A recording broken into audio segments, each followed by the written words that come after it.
Destruction of Sodom and Gomorrah, judgment and mercy. As evening fell over the plains, the two angels arrived in Sodom. And there, at the gateway of the city, sat Lot. When he saw them, he rose, a flicker of recognition in his eyes, and bowed his face to the ground. "My lords, please, turn aside to your servant's house. Wash your feet, spend the night, and go on your way at dawn." "No, we will spend the night in the square." But Lot insisted, strongly, and so they entered his home. He prepared a meal, a final, quiet moment of sanctuary. But the peace was shattered. Before they could sleep, the men of the city, young and old, from every quarter, surrounded the house. A chorus of depravity rose in the night. "Where are the men who came to you? Bring them out to us." Lot stepped outside, shutting the door firmly behind him, a fragile barrier against the tide. "No, my friends, don't do this wicked thing. Look, I have 2 daughters who are virgins.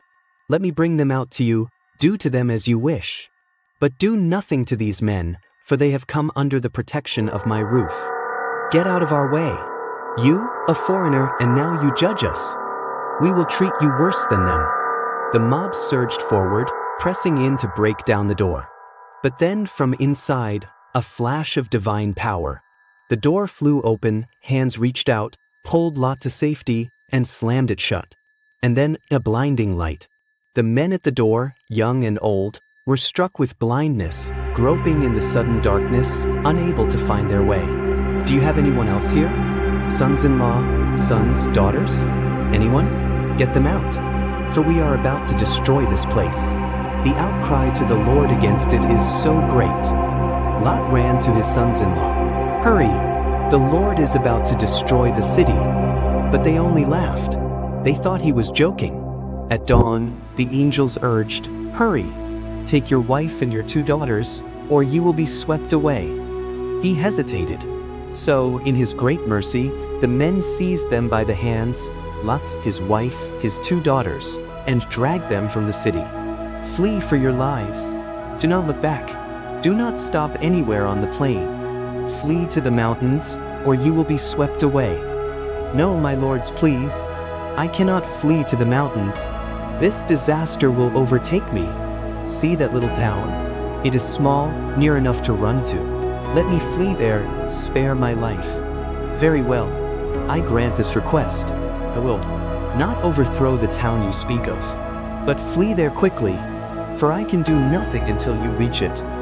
And so, the sun rose over the land, and as it did, the Lord rained down burning sulfur on Sodom and Gomorrah from the Lord out of the heavens. He overthrew those cities, the entire plain, all who lived there, and every living thing. But Lot's wife looked back, and she became a pillar of salt.